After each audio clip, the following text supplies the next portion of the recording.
ओम नमो भगवते वासुदेवाय नमः। आप सभी का आपके अपने चैनल आध्यात्मिक सागर में हार्दिक स्वागत है। आज मैं आप सभी के समक्ष ज्येष्ठ मास के महात्म्य का अध्याय 14 प्रस्तुत करने जा रही हूँ। ज्येष्ठ मास महात्म्य के प्रथम 13 अध्याय हमारे चैनल पर अपलोडेड हैं। आप उन्हें प्लेलिस्ट में जाकर सुन सकते हैं। वीडियो पसंद आए तो इसे लाइक ज़रूर करें, शेयर करें और नए हैं तो चैनल को सब्सक्राइब कर लें ताकि हमारे आने वाली वीडियोस की नोटिफिकेशन आपको जल्द से जल्द मिले। तो आइए शुरू करते हैं ज्येष्ठ मास महात्म्य का अध्याय 14। इस अध्याय में श्री विष्णु द्वारा नैमित्तिक और आभ्युदायिक आदि दानों का वर्णन और पत्नी तीर्थ के प्रसंग सती शुक्ला की कथा का वर्णन है। भगवान श्री विष्णु कहते हैं, नृपश्रेष्ठ, जो सत्पात्र को हाथी, घोड़ा और रथ दान करता है वह भृत्यों सहित पुण्यमय प्रदेश का राजा होता है। धर्मात्मा, विवेकी, बलवान, उत्तम बुद्धि से युक्त, संपूर्ण प्राणियों के लिए अजेय और महान तेजस्वी होता है। जो मनुष्य महान पर्व आने पर भूमि दान अथवा गोदान करता है वह सब भोगों का अधीश्वर होता है। जो पर्व आने पर तीर्थ में गुप्त दान देता है उसे शीघ्र ही अक्षय निधियों की प्राप्ति होती है। जो तीर्थों में महापर्व के प्राप्त होने पर ब्राह्मण को सुंदर वस्त्र और सुवर्ण का महादान देता है उसके बहुत से सद्गुणी और वेदों के परगामी पुत्र उत्पन्न होते हैं। वे सभी आयुष्मान, पुत्रवान, यशस्वी, पुण्यात्मा, यज्ञ करने वाले तथा तत्व ज्ञानी होते हैं। तत्पश्चात भगवान विष्णु कहते हैं, नृपश्रेष्ठ, यज्ञ आदि में जो दान दिया जाता है वह यदि शुद्ध भाव से दिया गया हो तो उससे मनुष्य की बुद्धि बढ़ती है तथा दाता को कभी दुख नहीं उठाना पड़ता। वह जीवन भर सुख भोगता है और मृत्यु के पश्चात दिव्य गति को प्राप्त होकर इंद्रलोक के भोगों का अनुभव करता है। अब दूसरे प्रकार का दान बताता हूँ। शरीर को बुढ़ापे से पीड़ित और क्षीण जानकर मनुष्य को दान अवश्य करना चाहिए। उसे किसी की भी आशा नहीं रखनी चाहिए। मेरे मर जाने पर ये मेरे पुत्र तथा अन्य अन्य स्वजन संबंधी बंधु बांधव कैसे रहेंगे? मेरे बिना मेरे मित्रों की क्या दशा होगी? इत्यादि बातें सोचकर उनके मोह से मुग्ध हुआ मनुष्य कुछ भी दान नहीं कर पाता। ऐसा जीव यमलोक के मार्ग में पहुंचकर बहुत दुखी हो जाता है। वह भूख प्यास से व्याकुल तथा नाना प्रकार के दुखों से पीड़ित रहता है। संसार में कोई भी किसी का नहीं है, अतः जीते जी स्वयं ही अपने लिए दान करना चाहिए। अन्न, जल, सोना, बछड़े सहित उत्तम गौ, भूमि तथा नाना प्रकार के फल दान करने चाहिए। यदि अधिक शुभ फल की इच्छा हो तो पैरों को आराम देने वाले जूते भी दान देने चाहिए। बेन ने पूछा, भगवन, पुत्र, पत्नी, माता, पिता और गुरु ये सब तीर्थ कैसे हैं? इस विषय का विस्तार के साथ वर्णन कीजिए। भगवान श्री विष्णु बोले, राजन, पहले इस बात को सुनो कि पत्नी कैसे तीर्थ है। काशी नाम की एक बहुत बड़ी पुरी है जो गंगा से सटकर बसी होने के कारण बहुत सुंदर दिखाई देती है। उसमें एक वैश्य रहते थे जिनका नाम था कृकल। उनकी पत्नी परम साध्वी तथा उत्तम व्रत का पालन करने वाली थी। वह सदा धर्म आचरण में रत और पतिव्रता थी। उसका नाम था शुक्ला। शुक्ला वह सुयोग्य पुत्रों की जननी, सुंदरी, मंगलमयी, सत्यवादिनी, शुभा और शुद्ध स्वभाव वाली थी। उसकी आकृति देखने में बड़ी मनोहर थी। व्रतों का पालन करना उसे अत्यंत प्रिय था। इस प्रकार वह मनोहर मुस्कान वाली सुंदरी अनेक गुणों से युक्त थी। उसके पति भी उत्तम वक्ता, धर्मज्ञ, विवेक संपन्न और गुणी थे। वैदिक तथा पौराणिक धर्मों के श्रवण में उनकी बड़ी लगन थी।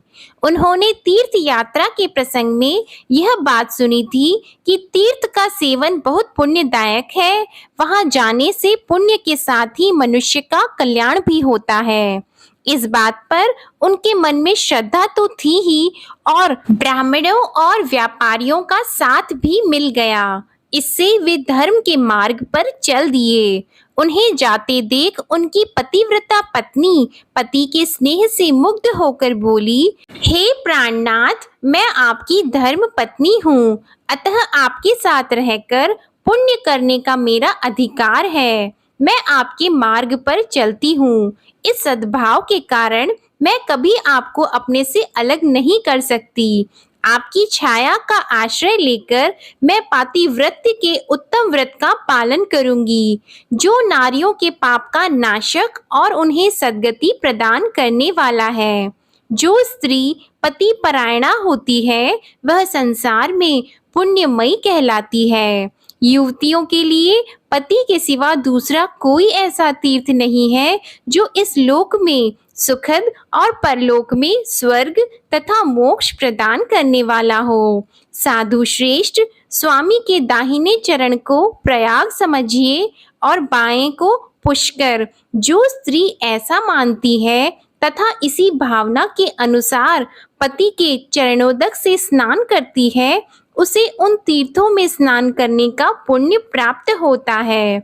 इसमें तनिक भी संदेह नहीं कि स्त्रियों के लिए पति के चरणोदक का अभिषेक प्रयाग और पुष्कर तीर्थ में स्नान करने के समान है। पति समस्त तीर्थों के समान है। पति संपूर्ण धर्मों का स्वरूप है।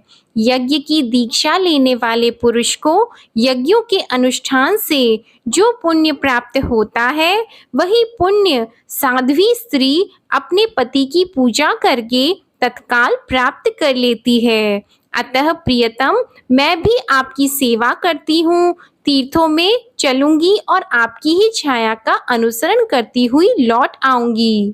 कृकल ने अपनी पत्नी के रूप, शील, गुण, भक्ति और सुकुमारता देखकर बारंबार उस पर विचार किया कि यदि मैं अपनी पत्नी को साथ ले लूं, तो मैं तो अत्यंत दुखदायी दुर्गम मार्ग पर भी चल सकूंगा, किंतु वहां सर्दी और धूप के कारण इस बेचारी का तो हुलिया ही बिगड़ जाएगा।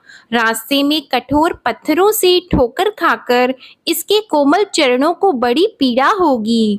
उस अवस्था में इसका चलना असंभव हो जाएगा। भूख प्यास से जब इसके शरीर को कष्ट पहुंचेगा, तो न जाने इसकी क्या दशा होगी। यह सदा मुझे प्राणों से भी बढ़कर प्रिय है। यह बाला यदि मर गई तो मेरा तो सर्वनाश ही हो जाएगा। यही मेरे जीवन का अवलंबन है, यही मेरे प्राणों की अधीश्वरी है।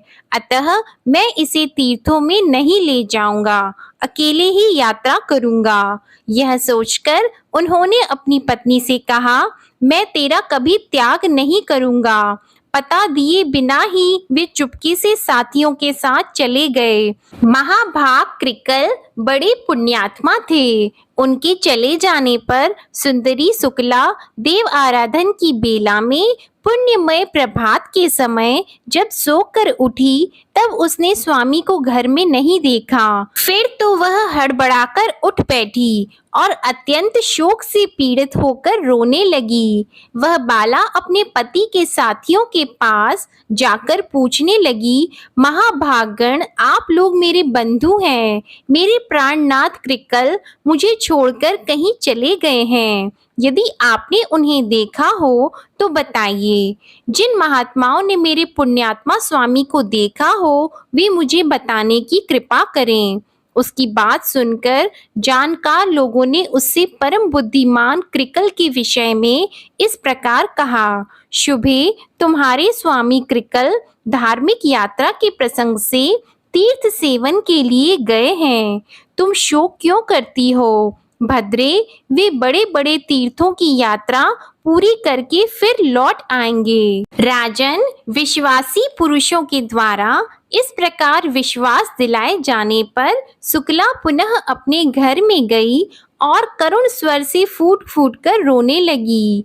वह पति परायणा नारी थी। उसने यह निश्चय कर लिया कि जब तक मेरे स्वामी लौट कर नहीं आएंगे तब तक मैं भूमि पर चटाई बिछाकर सोऊंगी, घी तेल और दूध दही नहीं खाऊंगी, पान और नमक का भीख कर दूंगी, गुड़ आदि मीठी वस्तु को भी छोड़ दूंगी। जब तक मेरे स्वामी का पुनः यहाँ आगमन नहीं होगा तब तक एक समय भोजन करूंगी अथवा उपवास करके रह जाऊंगी। इस प्रकार नियम लेकर शुक्ला बड़े दुख से दिन बिताने लगी। उसने एक वेणी धारण करना आरंभ कर दिया। एक ही अंगिया से वह अपने शरीर को ढकने लगी। उसका वेश मलिन हो गया। वह एक ही मलिन वस्त्र धारण करके रहती और अत्यंत दुखी हो लंबी सांस खींचती हुई हाहाकार किया करती थी। विरह अग्नि से दग्ध होने के कारण उसका शरीर काला पड़ गया, उस पर मैल जम गया। इस तरह दुखमय आचार का पालन करने से वह अत्यंत दुबली हो गई। निरंतर पति के लिए व्याकुल रहने लगी। दिन रात रोती रहती थी। रात को उसे कभी नींद नहीं आती थी और न भूख लगती थी। शुक्ला की यह अवस्था देख उसकी सहेलियों ने आकर पूछा, सखी शुक्ला, तुम इस समय रो क्यों रही हो? सुमुखी, हमें अपने दुख का कारण बताओ। शुक्ला बोली, सखियों, मेरे धर्मपरायण स्वामी मुझे छोड़कर धर्म कमाने गए हैं। मैं निर्दोष साध्वी, सदाचार परायणा और पतिव्रता हूँ। फिर भी मेरे प्राणाधार मेरा त्याग करके तीर्थ यात्रा कर रहे हैं। इसी से मैं दुखी हूँ। उनके वियोग से मुझे बड़ी पीड़ा हो रही है। सखी, प्राण त्याग देना अच्छा है, किंतु प्राण आधार स्वामी का त्यागना कदापि अच्छा नहीं है। प्रतिदिन का यह दारुण वियोग अब मुझसे नहीं सहा जाता। सखियों, यही मेरे दुख का कारण है। नित्य के विरह से ही मैं कष्ट पा रही हूँ। सखियों ने कहा, बहन, तुम्हारे पति तीर्थ यात्रा के लिए गए हैं। यात्रा पूरी होने पर वे घर लौट आएंगे। तुम व्यर्थ ही शोक कर रही हो, वृथा ही अपने शरीर को सुखा रही हो और अकारण ही भोगों का परित्याग कर रही हो। अरे, मौत से खाओ पियो क्यों कष्ट उठाती हो? कौन किसका स्वामी, कौन किसके पुत्र और कौन किसके सगे संबंधी हैं? संसार में किसी का कोई नहीं है, किसी के साथ भी नित्य संबंध नहीं है। खाना पीना और मौज उड़ाना, यही इस संसार का फल है। मनुष्य के मर जाने पर कौन इस फल का उपभोग करता है और कौन उसे देखने आता है? शुक्ला बोली, सखियों, तुम लोगों ने जो बात कही है वह वेदों में मान्य नहीं है। जो नारी अपने स्वामी से पृथक होकर सदा अकेली रहती है उसे पापिनी समझा जाता है। श्रेष्ठ पुरुष उसका आदर नहीं करते। वेदों में सदा यही बात देखी गई है कि पति के साथ नारी का संबंध पुण्य के संसर्ग से ही होता है और किसी कारण से नहीं। अतः उसे सदा पति के साथ ही रहना चाहिए। शास्त्रों का वचन है कि पति ही सदा नारियों के लिए तीर्थ है।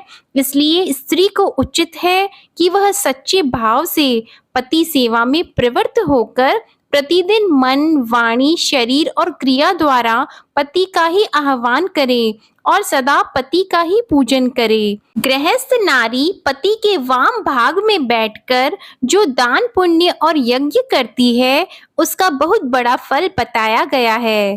काशी की गंगा, पुष्कर तीर्थ, द्वारकापुरी, उज्जैन तथा केदार नाम से प्रसिद्ध महादेव जी के तीर्थ में स्नान करने से भी वैसा फल नहीं मिल सकता। यदि स्त्री अपने पति को साथ लिए बिना ही कोई यज्ञ करती है तो उसे उसका फल नहीं मिलता। पतिव्रता स्त्री उत्तम सुख, पुत्र का सौभाग्य, स्नान, दान, वस्त्र, आभूषण, सौभाग्य रूप, तेज, फल, यश, कीर्ति और उत्तम गुण प्राप्त करती है। पति की प्रसन्नता से उसे सब कुछ मिल जाता है, इसमें तनिक भी संदेह नहीं। जो स्त्री पति के रहते हुए उसकी सेवा को छोड़कर दूसरे किसी धर्म का अनुष्ठान करती है, उसका वह कार्य निष्फल होता है तथा लोक में वह व्यभिचारिणी कही जाती है। पति के संतुष्ट रहने पर समस्त देवता स्त्री से संतुष्ट रहते हैं, ऋषि और मनुष्य भी प्रसन्न रहते हैं। राजन, पति ही स्त्री का स्वामी, पति ही गुरु, पति ही देवताओं सहित उसका इष्ट देव और पति ही तीर्थ एवं पुण्य है।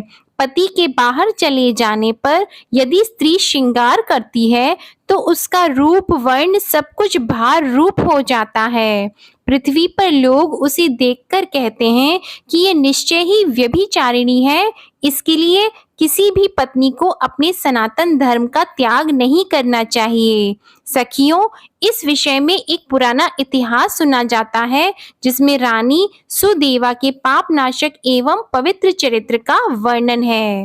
इस प्रकार भगवान श्री विष्णु ने पत्नी तीर्थ का वृतांत सुनाया। आज की कथा समाप्त हुई। बोलो भगवान विष्णु और माता लक्ष्मी की जय। ओम नमो भगवते वासुदेवाय नमः। आप सभी पर भगवान विष्णु और माता लक्ष्मी की कृपा सदा बनी रहे। आशा करती हूँ आप सभी को ज्येष्ठ मास महात्म्य की कथा में आनंद आ रहा होगा। आपको वीडियो पसंद आए तो इसे लाइक करें, शेयर करें और कमेंट सेक्शन में ओम नमो भगवते वासुदेवाय नमः लिखना ना भूलें। हमारे चैनल आध्यात्मिक सागर को सब्सक्राइब नहीं किया है तो चैनल को सब्सक्राइब कर लें और बेल आइकन को भी दबाएं। धन्यवाद।